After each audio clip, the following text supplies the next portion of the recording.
Welcome, everybody, to the first episode of the Film Room, where we are analyzing live gameplay um, and looking at the mental side of things and the analytical side of things within the gameplay. So I'm joined by Cody here.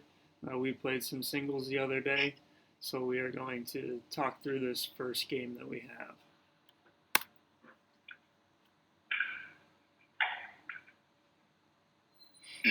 Great start.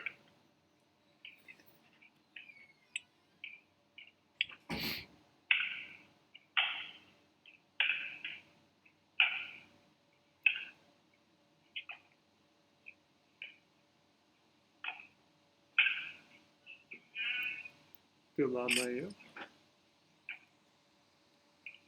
I think it was good to throw that in early. Not expecting it. Just wasn't a good lob.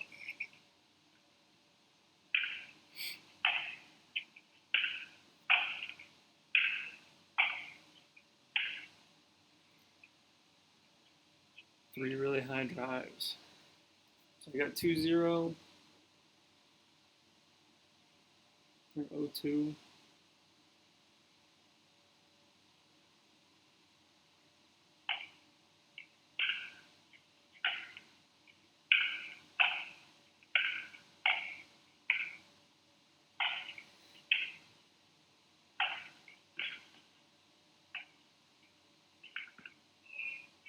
I'm so close.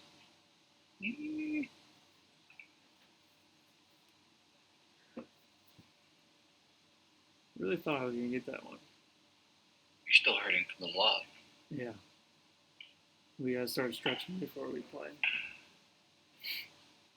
So that one was a carryover.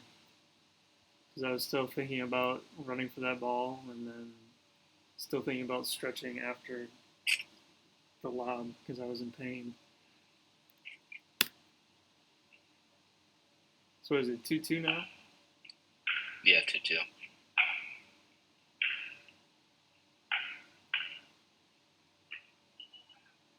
Oh.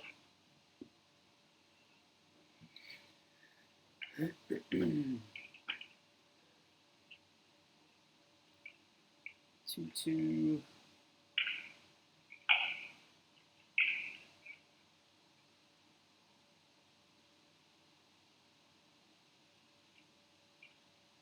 Your serves were good during this match. You kept them very deep. I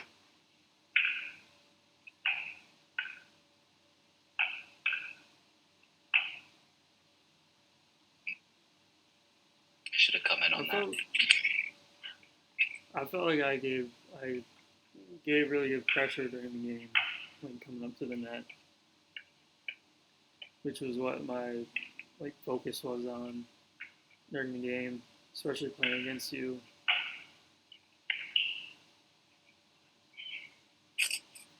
A tricky shot. So I remember at this point in the match, I'm feeling pretty good because it's now 4-2, I think. Yeah. 4-2, and I had some pretty good points, so I kind of building up momentum right now.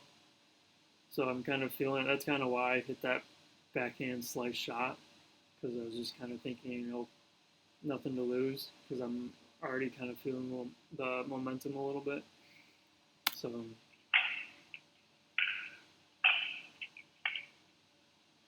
And then you missing shots like that, which does not happen very often, also helps with the momentum. So 5-2.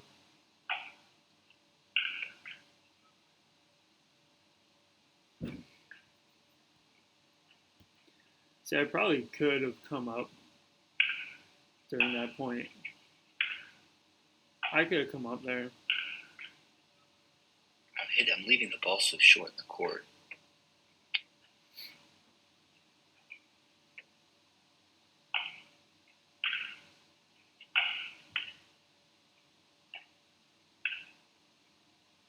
See, when I come up, good things usually happen. But it's difficult with you because you are really good at hitting passing shots.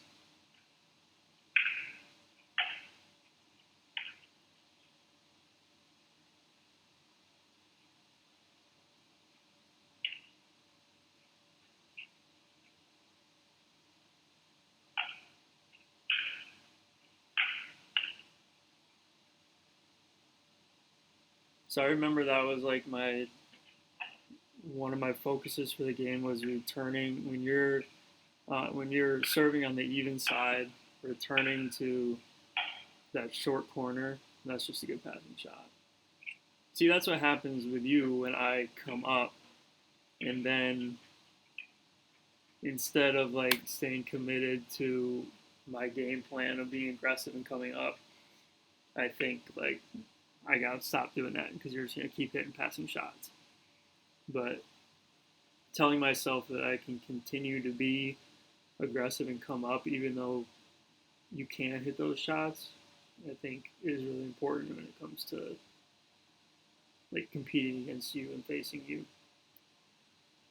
Yeah, I think you returning to my forehand was a good strategy.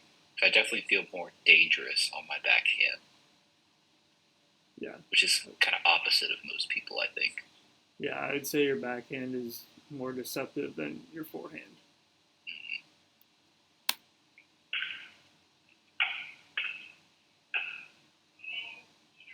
And another cheeky passing shot. You just let that one go. Well, I thought it was out. Best. Yeah. It's like your little floater up the line.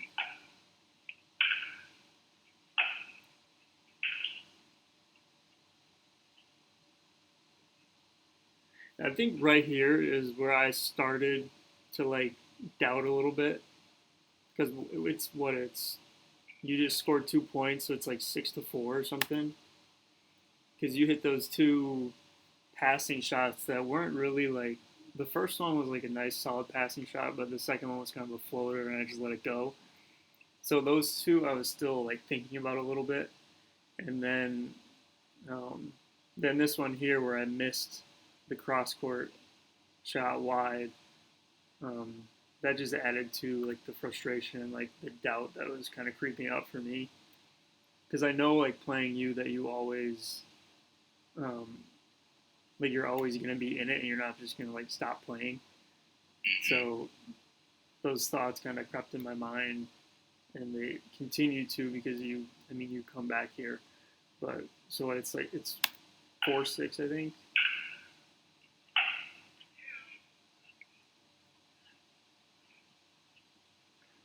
There's that same return strategy, hitting it short corner left. 7-2. Yeah, I struggled with that.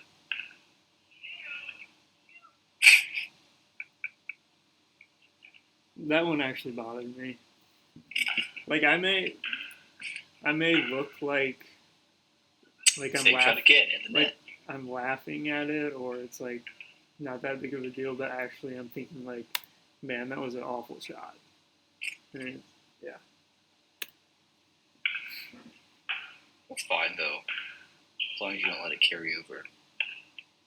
I mean, you know me, I talk after every point.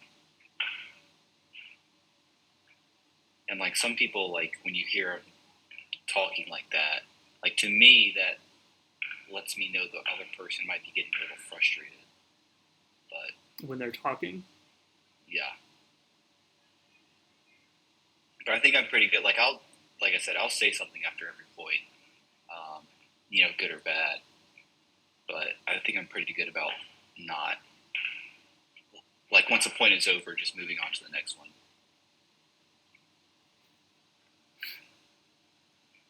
So do you do that on purpose, like not showing your emotion or expressing it in any way on purpose, so that it doesn't like give any tells to opponents?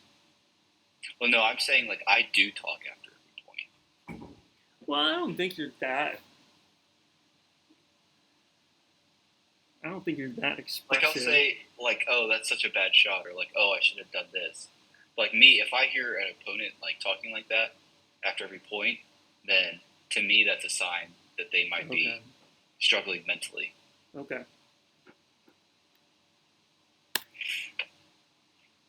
But I also agree with you. Like when I say that stuff, I don't say it with like, anger in my voice or frustration. Really. Yeah. I'm gonna go back a little bit here because you were talking.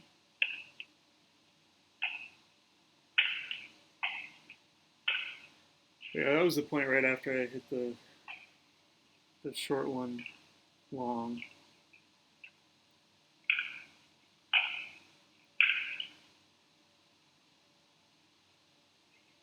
You didn't like that See, shot. that's just objectively a bad shot. Like I didn't even make it halfway to the net.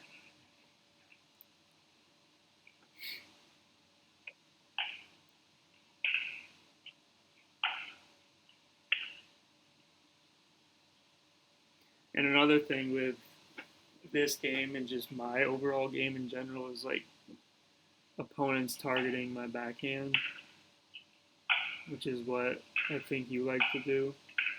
Yeah, I'd say like usually when 75% of my shots are going to not just your backhand, but most of the people I play their backhand, because it's the weaker shot for those people. Yeah.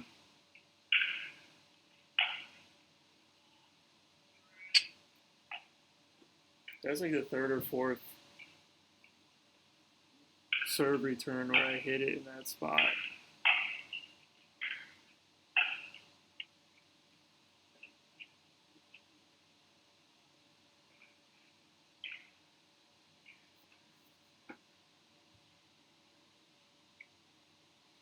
So what is it? You have like 6 now, don't you? Or are you still at 4? I don't know.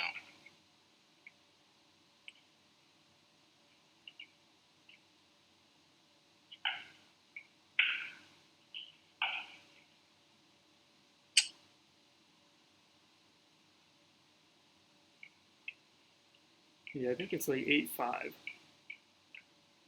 Because you gradually come back.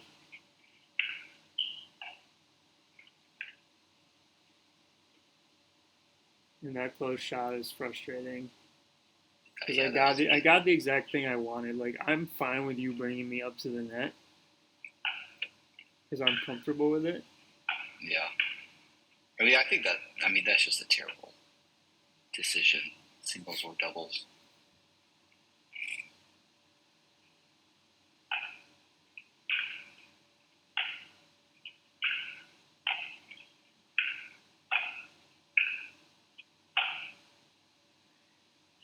See, I think in that one, I'm thinking so much about how I don't like hitting the two-handed backhand, where I went around it to the forehand in the middle of the point, even though I could have just hit backhand again. But then I tried to get around it, and then I tried to smash the forehand, but I just hit it way up. Yeah. I mean, even if you do that too, it opens up the other side of the court. If you're running around your backhand, hit your forehand.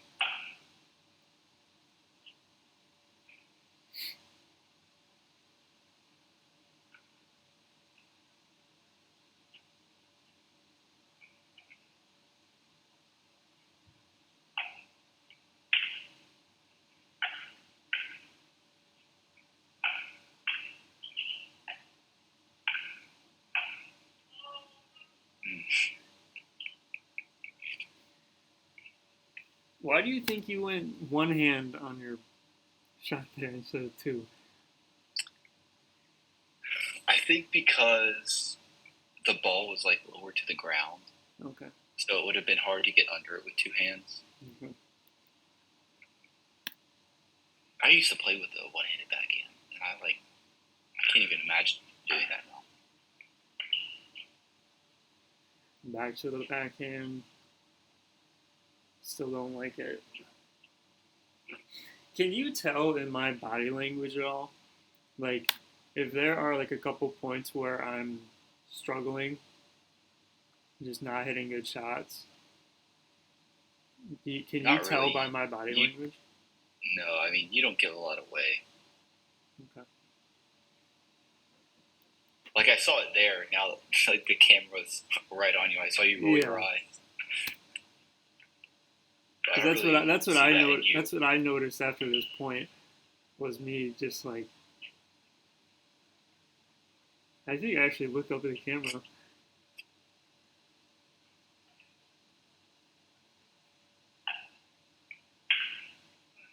Yeah, and that's a carryover point. So I'm still thinking about the two-handed backhand.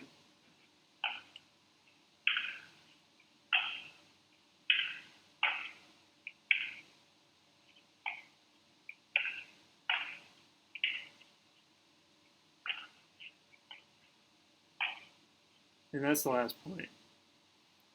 But I think that's important because, like, for me, I like what I did there because I still hit the two-handed backhand on the very last point, like when the game was on the line, actually, and I still hit it like twice or three times or whatever. Um, so I think that's my like real game example of like committing to that action, committing to that shot, even though my mind was like telling me like you're bad at hitting a two-handed backhand, that I still hit it anyways. So that's Yeah, what I take away from that. That's what's really important to me is like no matter what, no matter if it's a two-handed backhand or if it's whatever shot that I'm like uncomfortable with, it doesn't feel good hitting in the moment, that I'm still like committing to the shot anyways, even though I'm not like confident in it necessarily. yeah, And then I think that also can have an impact on my opponent too, because like they may be targeting my backhand because they know it's weaker, but if they notice that I'm still hitting it and having some success with it, not always, but still having some success, that could be kind of like defeating for them in a way. yeah, What do you think about that? yeah. I agree. Um, and like, I mean, this is like practice too. So, Yeah, like, at the end of the day, if you're missing your backhand, it's like not a big deal because it's not a tournament. So, yeah, I think it's definitely good to practice here, hitting shots you're uncomfortable with. Um, I know it's like so easy to like once you get uncomfortable to go back and hit the safe shot um, and play it safe. But if you want to get better, I mean that's how you get better is forcing yourself um, to try new things, hit the shot you're uncomfortable with. Because I mean you keep doing it, you're going to get better at it just through the yeah, repetitions. So it's like me on my cross court backhand like short when I try to go hit that shot. Like I'm not good at it. I'm not there yet, but you know I'm taking the chance to hit it and try to get better at it. yeah. And I think that's a good way of like acknowledging that it's more important to like fight through the discomfort and just doing it anyways, and that's the definition of growth and like improving your game, physically and mentally, um, and like strategically too. I think learning ways that you're not where you want to be yet, but still like working at it and not shying away from it is the definition of like resilience and growth. And I think that you can align it with your values too. That's a part of the pivot protocol that we have in the community is using your values as a foundation for all the actions that you take. So if you value like resiliency or like playing with resiliency or playing aggressively or personal growth, if that's your value, then your actions um, represent that. If you're constantly working on those things and Yep. adjusting and tinkering and doing whatever you can to get better. Was there anything else from this game that you thought of that we haven't talked about yet? I think going back to what you said earlier, like one thing I need to be better at is like analyzing my opponent and like figuring out the game plan for that match I'm playing. Because you said like that was your game plan was hitting short to my forehand, and I think it worked really well in this match.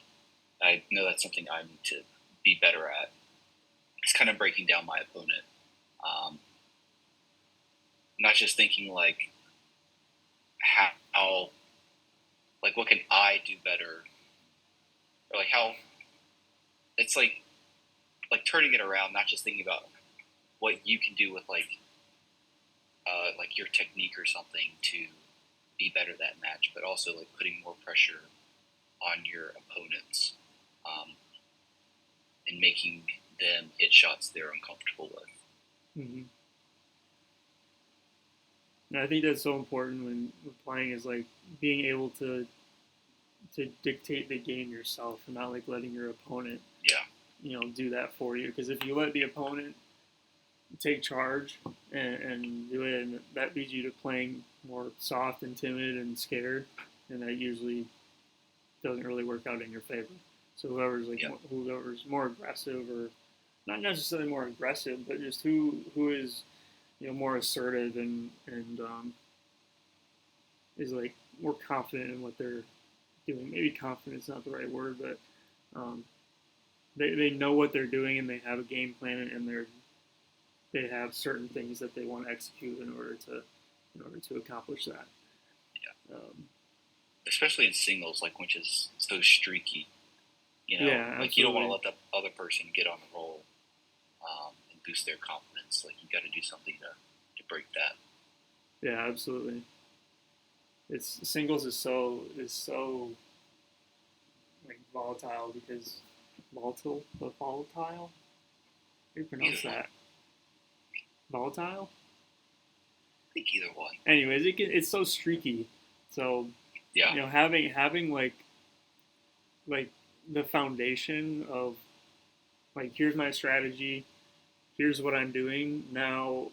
Like, if you complete that game and you stick to your strategy the whole time, like that's all you can do. It's like, that you did your best and you did what you wanted to do.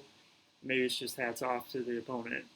But if you like go in and you don't know what you're doing, you're just kind of going in willy nilly and just seeing what happens, then it's kind of like, well, where was my foundation? Like, I have nothing to base my performance off of. Like, I don't really know if I know if I hit some good shots or some bad shots, but I don't know, like, nothing to compare it to. Which I think is another thing that can be helpful when like assessing your performance. Physically, mentally, strategically, whatever it is, having that baseline to go off of, I think is really helpful. Yeah, and don't just like set yourself up for success after the game has already started. Yeah. But I think you should do that. Work on that before the game too. Because I think your mind can change so much during the game too. Like, if you set yourself up before the game, create a strategy, you created that strategy in like an environment where you were calm and not emotionally charged or anything like that, which all comes within a game. So I think once you're in the game, you're going to be completely skewed or biased towards a certain way, depending on like where your emotions are at, if you're playing well or not playing well.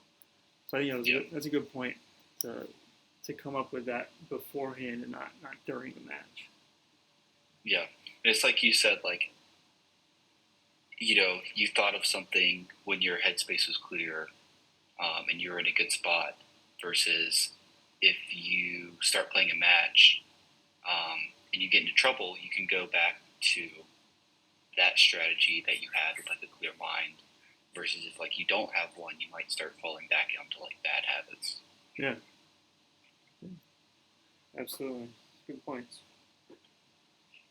Well, that will wrap up the first episode of the film room. I hope everybody enjoyed it. This is kind of what it's going to look like, just going through games and talking through strategy, the mental side, the different skills that we talk about in the pivot protocol, and then applying it to game situations and kind of seeing it in person. We get to look at body language and you know strategically how points play out and effort that's given for people. So I think it's a kind of a cool way to look at this, instead of just talking about it and imagining it while you're reading through the materials. I think it's good to actually see this in a game and what it may look like. So thank you, Cody, for being the first one to do one of these. I appreciate it, and hopefully we can get some other people to join in and analyze some gameplay. So thank you very much. I appreciate it.